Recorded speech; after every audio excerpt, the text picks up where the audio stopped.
When I was in college, my roommate and a few good friends of ours belonged to this sort of adventure club. I don't remember the exact title of the club, but it was something like that. It basically consisted of a lot of group outings. Most of these outings consisted of camping in different areas, sometimes even out of state. But the club also hosted a number of other activities, some of which I can recall being whitewater rafting, mountain climbing, hiking, and caving. My friends and I always made sure to attend each of the caving events the club hosted. Those were the most interesting by far. Anyways, it was my sophomore year of college, I believe around halfway through the third quarter. The Adventure Club was hosting a caving and mountain climbing event at Great Basin National Park, which so far would only mark the second one this year. Me and my roommate Leo, along with our two friends Wyatt and Eric, were ecstatic to attend. This outing was a little less packed than the others, which was good too.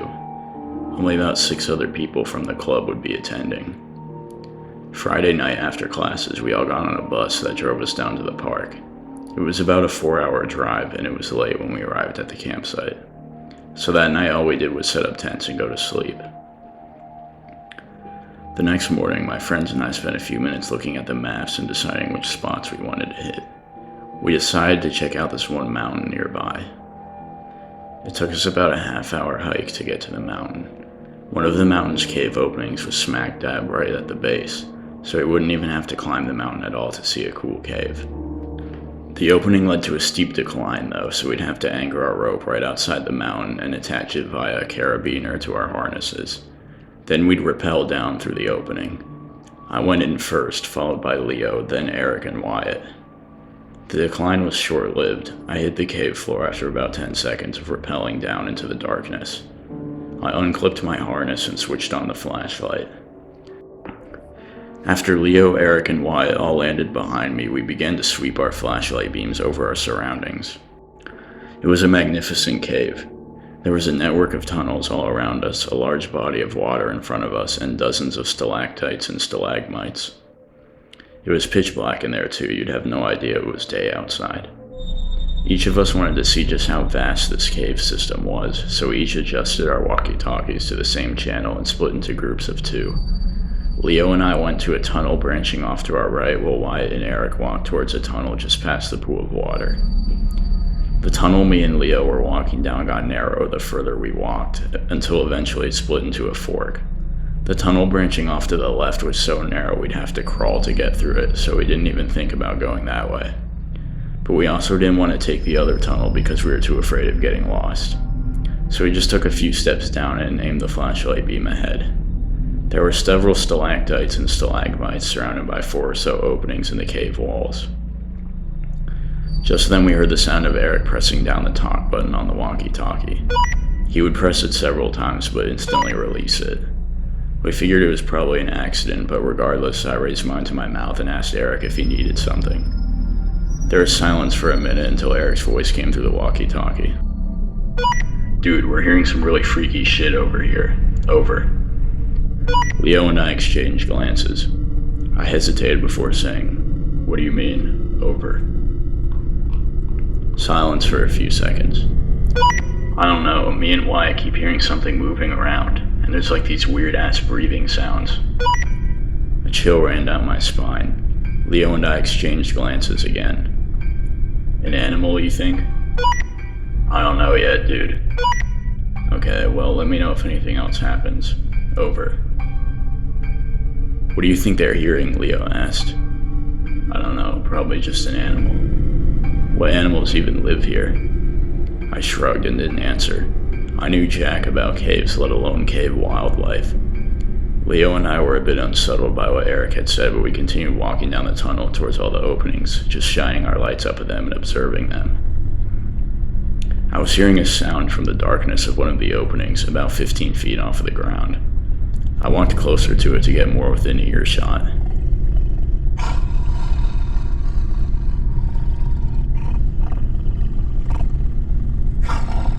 I was hearing some kind of muffled breathing sound. It didn't sound like normal breathing though. It sounded more limited and gurgly, if that makes sense. This was really disturbing to me, but I wanted to get a better look inside to see what kind of creature was in there. So I found a rock protruding from the wall that I would be able to climb up to peek inside, and I did that. As I lifted my head over the ledge into the opening, I shined the flashlight beam deeper inside and began to make out some figure huddled near the back of the opening, up against the wall. The light just barely illuminated a disgustingly pale humanoid hand gripping onto the side of the wall. All I could do was slowly jump back down and move backwards, repeating Leo's name. "What's up?" "Dude, there's someone in there." "What?" I was already moving back out the way we came. "Just go, come on." Leo thankfully listened without asking questions and followed me as I hastily walked out of there. We made it back to the opening area to see Wyatt and Eric waiting by the rope for us. "Guys, I think there's someone following me and Eric." I told them what I saw and said that we should probably leave. I clipped my harness to the rope and began hoisting myself up, pushing off of the cave walls with my feet to help me get out of there faster. I made it to the surface and helped Leo up as he was right below me. Just as we were helping Eric out of the opening, we all heard it.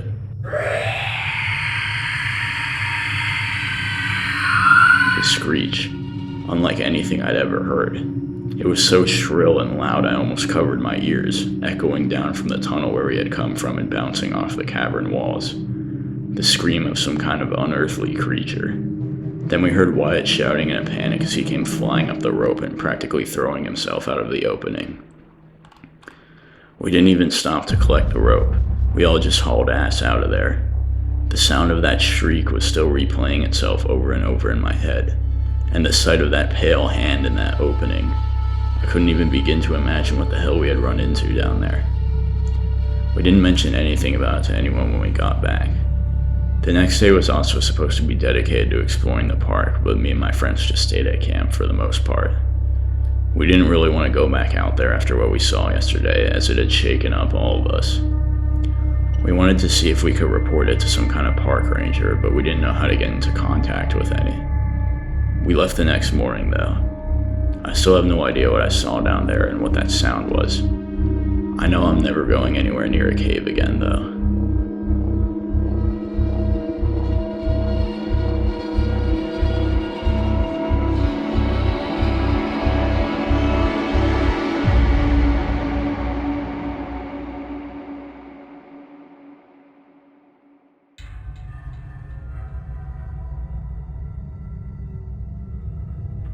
This happened when I was 14, but I remember it like it was yesterday.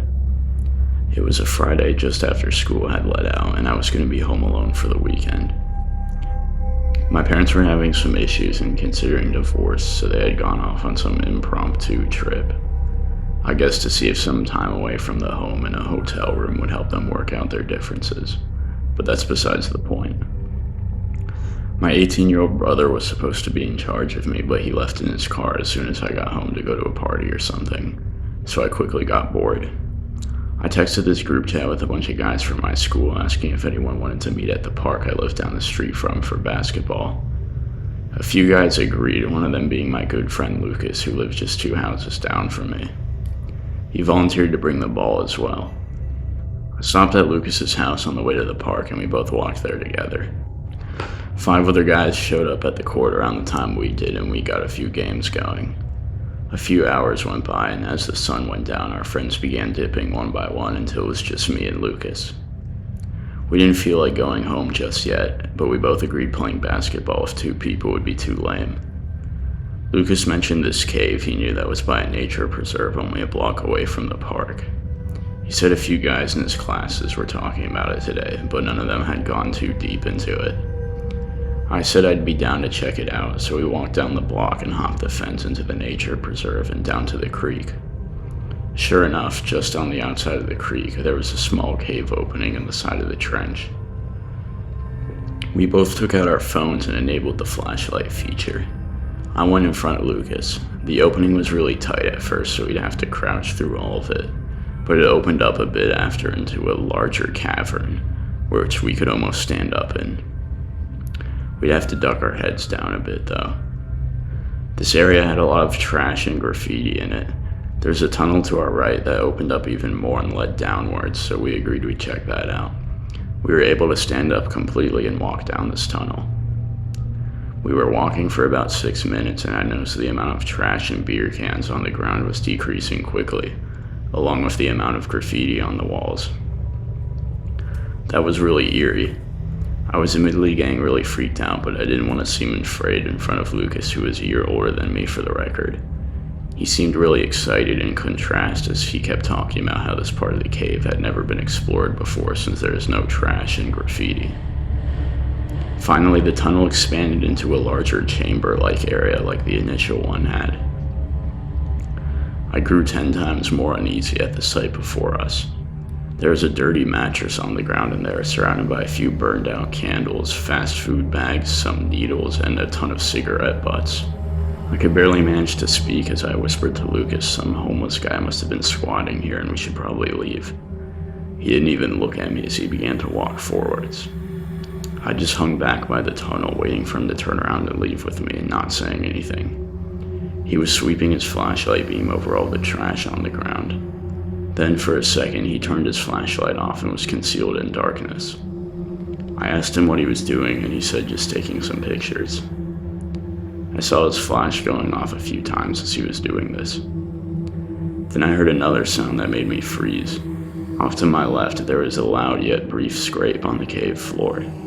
It sounded like it was made by a shoe. Me and Lucas's eyes met each other instantly.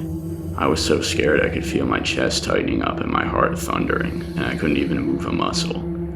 Lucas, on the other hand, had this excited sparkle in his eyes as he crept towards the dark corner from where the sound had come from. He looked at me with this cheeky grin as he raised his phone and aimed it at the darkness.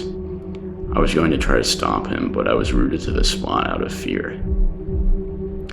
That entire corner of the cave was brightly illuminated for just a second, exposing a man crouched down in the corner with just a blank expression staring right at us.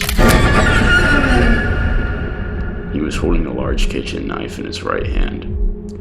Lucas shrieked at the top of his lungs, and this seemed to snap me out of my trance as he shoved past me and went sprinting back up the tunnel we entered from. I turned around and scrambled after him, not looking back.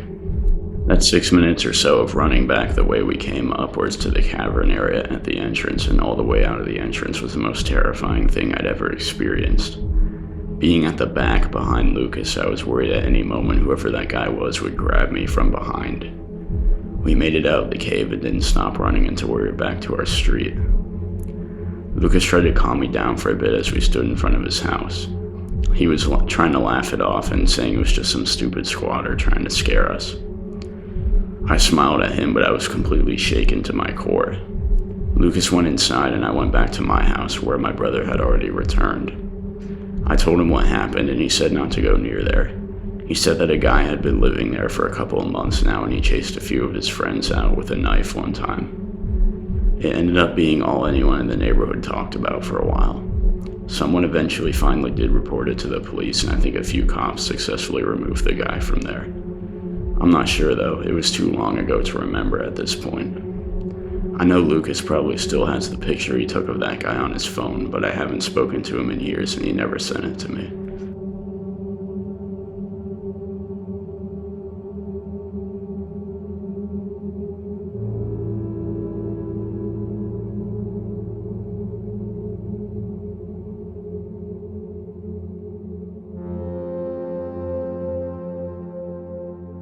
I'm 26 years old and absolutely obsessed with the outdoors.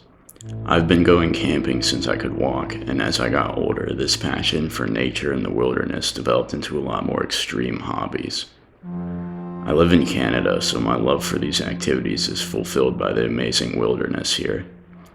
My favorite activities include mountaineering and spelunking, and I almost always do these solo. I've seen plenty of weird things outdoors, but this story takes the cake for sure.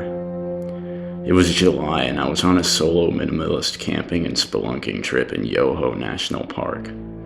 The story I'm about to tell takes place on my second day of the trip, which after this incident ended up being the unplanned last day of my trip. I had left base camp early that morning and had been hiking through the forest for about an hour, hoping to stumble across a good mountain to scale or a cave opening.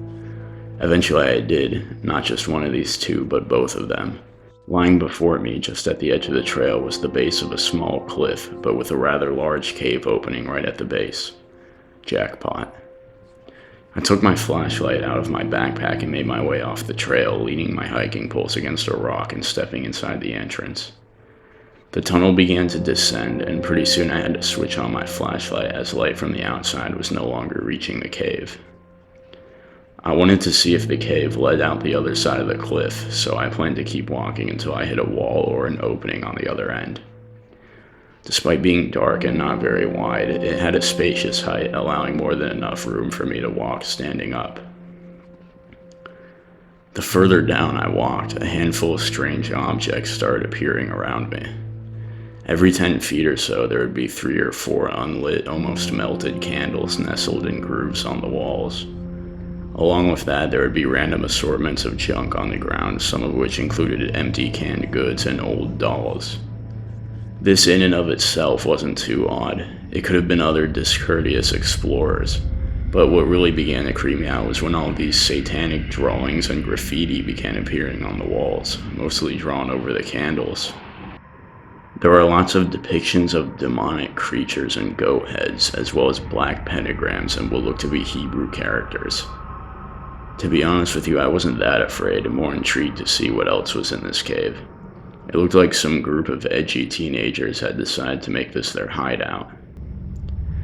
As I walked farther, all this satanic shit on the walls began to get closer together too, and there was more and more of it covering the ceiling and the walls. Then, a sound began echoing from deeper within the cave. I stopped dead in my tracks to listen. It was undeniably the sound of a few males singing. I strained my ears to try and hear what they were saying, but it definitely wasn't English. It must have been tongues or Latin or something.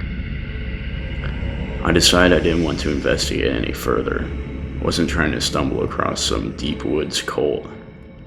A minute into my turning around and leaving the way I came, I started to hear quick footsteps approaching me from behind. I turned around and aimed my light beam into the darkness, just in time to see some guy wearing long black robes walking towards me with purpose. Fuck that. I turned around and bolted until I made it out of the cave, quickly collecting my hiking poles and getting back on the trail. I kept my eye on that cave opening at the base of that cliff as I continued hiking until it was no longer visible. Nobody followed me out, thank God. I didn't want to walk past that cave again, so I took a long loop that avoided it back to my camp. When I returned, I decided I didn't feel like staying there any longer. Within 30 minutes, I had all my gear packed and was on my way out of there. By far one of the scariest things I've ever experienced. I have no idea who was in that cave or what they could have been doing.